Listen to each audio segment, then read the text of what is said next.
Hello everyone and welcome to Crysalyst Life. I am Katrina White. And I am Lynne. Welcome. So Susan, today, yes, beautiful, beautiful topic. Oh my goodness gracious. You're going to enjoy this episode. Just know it. Our topic today is taking a leap of faith. Gorgeous. Wow. Sounds scary. Scary, scary, scary. But, you know, we can learn a lot from nature on this topic. Indeed we can. We can always learn a lot from nature on every topic. Every single topic. It's just we have a nice anecdote about this one. We do. This past Sunday on Oprah's own channel, in Super Soul Sunday is the name of her show. And they have, every show has this little short clip at the end of it. And this one was all about these little tiny, oh my goodness, they were so cute. These little tiny fuzzy wuzzy little birdies had just been hatched and just, you know, not even spreading their wings yet. And it was all about the little birdie jumping out of their safety of their nest into the great unknown. Wow. Yeah. And a lot of them would just go flop and right down into this kind of cushiony nature foundation of leaves and moss and everything. Yeah. And then they were just kind of doing their thing and then trying to flap their wings. Aww. And it was just the most perfect metaphor for the knowing inside of yourself that you can do it.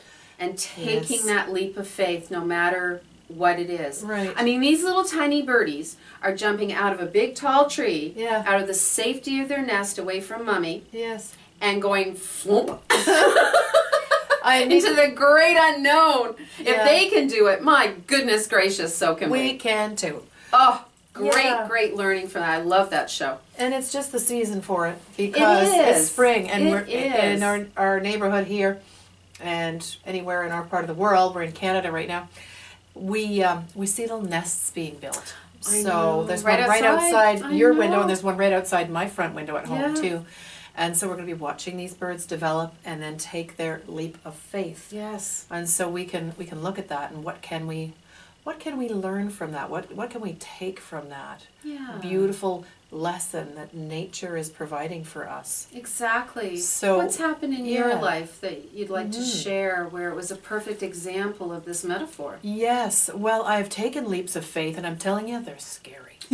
Yes. They are scary. Yes. I left a secure job early in my career. I was 27 and I'd been in a job for about 3 years and I was trying for promotion and it just wasn't happening because it was a place where people stayed for 30 years. There wasn't much movement. And the role that I was in, although it paid well for what I was doing, it was not meaningful to me at all. And I thought, I have more to offer the world than this. And it was just this calling, like this restlessness. So I did apply for other jobs. And I did make that leap of faith and I moved into another job which was much, much better a fit. And it was in training and development. And that's actually where I learned what I want to be when I grow up, which is I do learning and development. I teach workshops. So that worked out really well. It was very scary to do and it led me in a direction. And the interesting thing is I was at that organization for 3.5 years and their funding was cut and they closed. So your leaps of faith, you don't know where they're headed. That's true. It's all right. The thing was, I also just took that philosophically, like, well, you know what I really want to do is this freelance training and learning and development, teaching workshops. So that certainly pushed me out of the nest because I realized I have to find a way into this career that I love so much that I've been doing now for the last 18 years. Yeah. So when you take a leap of faith, sometimes your path is like this, but I'm telling you, it was far more interesting than if I'd stayed at the first company. And you know what is even more interesting? That first company that I was at, they are a big international company, and their Canadian branch actually went out of business anyway. So that secure job I would have had, if I'd hung in there at the meaningless thing, Mm-hmm. So you know, it wouldn't have eventually worked out. Mm-hmm. Eventually, so you don't know why you're having this sometimes urge or nudge, like the little bird. It just must go. You just Mm-hmm. know if it's time to go, go. You gotta go. You gotta go. Yeah. And that applies to anything in life. Can I give you another example? Give us tons. I love this. You're on a roll, babe. You're on a roll. Thank you. Go for it. So, I had this sort of inkling that I would love to go to Hawaii, and it just popped into my head out of the blue. And I had Gorgeous. never thought of going to Hawaii. At this point, I was a single mother. My daughters were 19 and 21. I was also self-employed at this point. And I got an intuition. Go to Hawaii because you can swim with dolphins in the wild there. Magnificent. I mean, I like dolphins. I mean, Hawaii, it wasn't high on my list, but I got an intuition. Oh, you gotta go to Hawaii. I went. People showed me how to swim with dolphins in the wild, which I just bumped into the right people. Right from LA airport. They were sent to you. The gate waiting, I met a woman who swims with dolphins, who I'm in touch with to this day. And they showed me how. I stayed for 5 weeks. Because in a previous show we discussed how to create a life you don't need a vacation from. That's right. Anyway, that was a 5 weeks there. Gorgeous. I rented a room in a house with other women, so the price was amazing. And I came home, and then about 7 months later, I got an intuition: go back to Hawaii. And I was thinking, really? And so I looked it up, and I thought, oh, I can stay now. I have new friends. I can stay for free. I got a amazing deal on a flight to Hawaii with an employee who worked there. Who put me on her buddy pass. And I went again. I thought, really? And I thought, I'll take a leap of faith because I just feel called. I'm supposed to do this. I went, and through a series of coincidences, I checked into a bed and breakfast on the Big Island in Kealakekua Bay. Say that 3 times fast. Kealakekua Bay. I'm not even going to try. Okay. On the Kona coast, I checked into a bed and breakfast where a man and his son, he was a single dad, his son was 12, his sister and brother-in-law, they were all checking in at the same time I was. And we fell in love, and he is now my husband. Isn't that gorgeous? And I was going to swim with the dolphins, folks. So sometimes you do not know why. I'm just telling you. If you have a calling, if you have an inner urge that is drawing you, like that fledgling bird that just must jump into the unknown, I'm going to recommend you go with it. It is unknown. You don't know what's out there. It's just when this intuition comes up strong, there's a reason. I love that. I love it. I mean, It changed my life. Well, yes. And you've got a you'd think. fabulously gorgeous, amazing, loving man out of the whole thing. And it's been 12 years. See? And we are in love. Aw, isn't that great? That's beautiful. I'm going to write a book You are. about it. Yes, you are. For now, that's the synopsis. And it will have a very, very long Hawaiian title. It will. It will. It's going to say, Israel Kamakawiwa Ole Kealakekua Bay. Mahalo and aloha. And we're done. No, enough about me. Now you talk about me for a bit. I could, I could hear about Hawaii. That's Forever. on my list. Yes. And so for you, a leap of faith, does one come to mind, just jump out at the forefront in this moment? A leap of faith Yes. that you took. Okay. Yes, and it dovetails on or expands on actually something we mentioned in a previous show. Okay. And that was leaving the big corporate world Oh, yeah. with the big cushy job, corner office, lots of money, Sounds good to me. nice title. Sounds good. Yeah, it was. I mean, I was very grateful for it, but it was absolutely not satisfying my soul whatsoever. And I realized after many, many years of being in corporate that I wanted to do something that was really important, more important than what I was doing.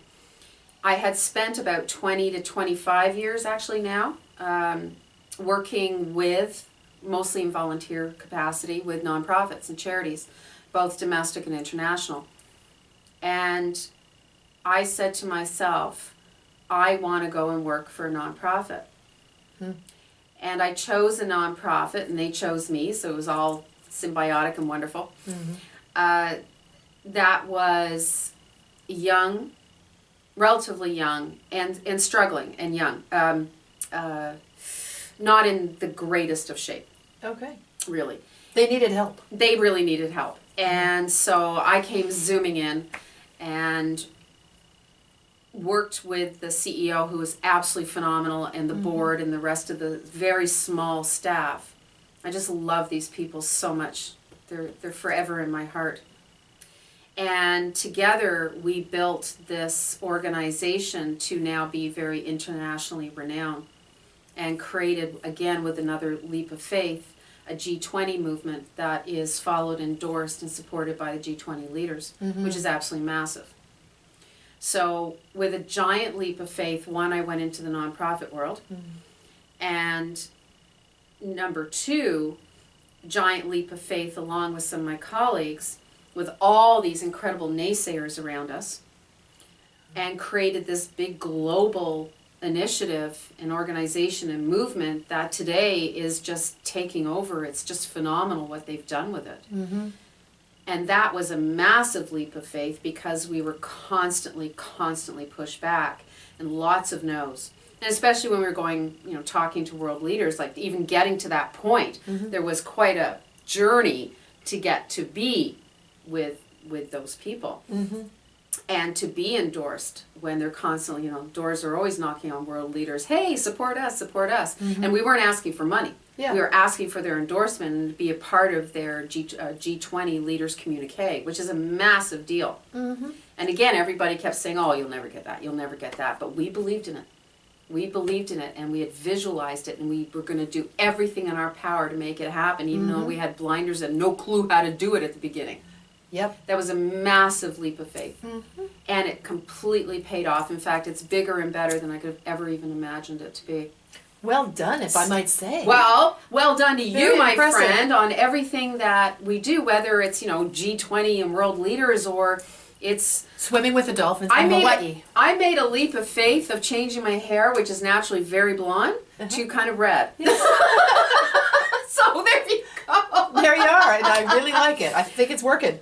So it can be a very small leap of faith, like Yeah. changing your hair color, which, sounds pretty ridiculous to say. Or taking a trip. Or taking a trip, swimming with the dolphins, leaving a job, leaving a marriage, taking a leap of faith, a calling within you to have a wonderful profession that you also have. Yes, I do.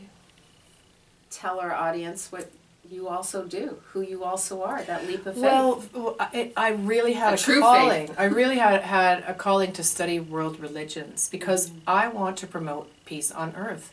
It's really why I'm on the planet. Yes. So that is my personal purpose. And I'm always looking for ways that I can do that, promote peace on earth. And studying world religions, well, it was difficult for me, because at the end of it, you're ordained as an interfaith minister, and I had a real resistance to being looked on as a minister, because I have all kinds of resistances to religion.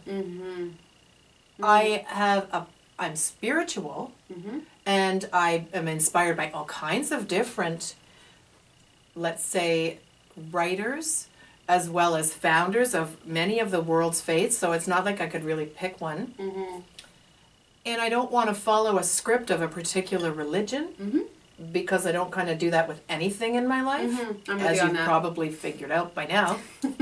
So for me to actually end up studying the world religions, because they are really, really fascinating to me. They are. And then be ordained as an interfaith minister, I thought people are going to look Gorgeous. at me as a minister, and it is a calling, because I want to help people explore their own spirituality. In some of the coaching sessions, that's what we come to, is, well, right. then what do you believe? I had a woman come to me who had cancer, and she came to me for psychotherapy and coaching, and she said, I am facing this life and death moment, and I don't know what I believe. So people hit a spiritual crisis in their life, and I want to be there in those moments as well. Beautiful. Not preaching anything, only asking the questions and helping people explore and understand what is it that they believe. So she and I explored together. And that's very, very meaningful to me, and I always have a huge fear that it's going to be misinterpreted. Because a minister, that means that you don't drink and you don't swear and you probably have a whole bunch of rules and you're going to judge me, you know, if I'm having too much fun. And I'm just thinking people are going to look at me like some sort of a thing or a cardboard cutout of some label minister thing. Whereas I'm actually a lot more thoughtful about it, in that I believe that humans have a spiritual aspect to the psyche, and it's important to discover what is sacred to you, and I like to help people do that. And I like to understand world religions to promote peace among peoples, that foundationally all of the founders of the religions that I've studied are interested in peace and love, and a lot of them are nature-based. Correct. About the earth and nature and respecting nature. So I had to work through a lot of fear even while I was studying and writing the papers in order to actually do it. And I was so strongly called that I just kept going. And I just find that it just enriches my life. It just comes up in conversations, and it was the right thing to do. Right. I don't have a congregation. I'm not a minister that preaches, and yet I find it does help me understand people. Oh, 100%. So you took a leap of faith in your faith. Yeah. And the faith is of yourself, and that inner knowingness that you are doing the right thing. And when we are contrary to that inner knowingness, that's when conflict happens in your life. It's why you find yourself so dissatisfied or restless, because part of you is screaming from the inside going, do this, try this. The same thing. Like, do this.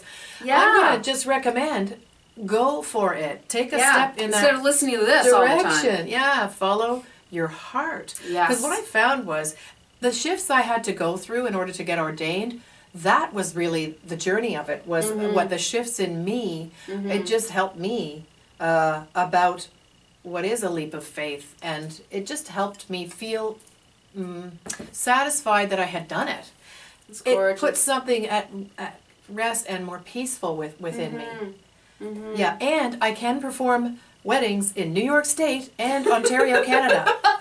So just in case you're looking, I love doing that. I love doing that. Well, I've done it a couple of times. And just for friends of friends, they know I can do this. And I'm seeing the bride walking down the aisle, and I'm fighting back tears. I'm like, oh yeah, I cry at weddings. Why am I doing this? And she looks beautiful in her robes. So, to conclude on this one, if you would like to get married in Ontario or New York State, she's your woman. I would love to.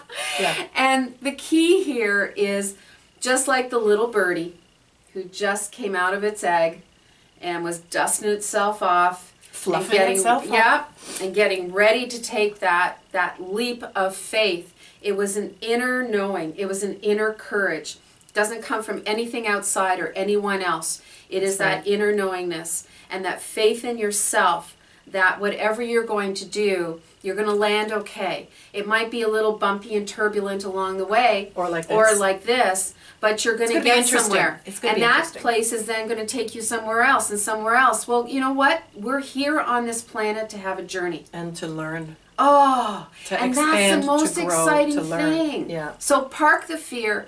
Park what's going on up here. Listen to this and just go trust do it. And trust it. Doesn't matter if nobody else is doing it. Doesn't matter if people are saying, huh? Oh, yeah. You're your own little snowflake. It's true. So only you are going to come up with whatever this thing is. Yeah. And you know in your heart what it is, or something about what it is. Wow. So this is going to be one of our longest episodes, and I don't care because I'm trusting in this process. I do know we have gone on. We could keep talking forever. We could. However, over to you, Susan.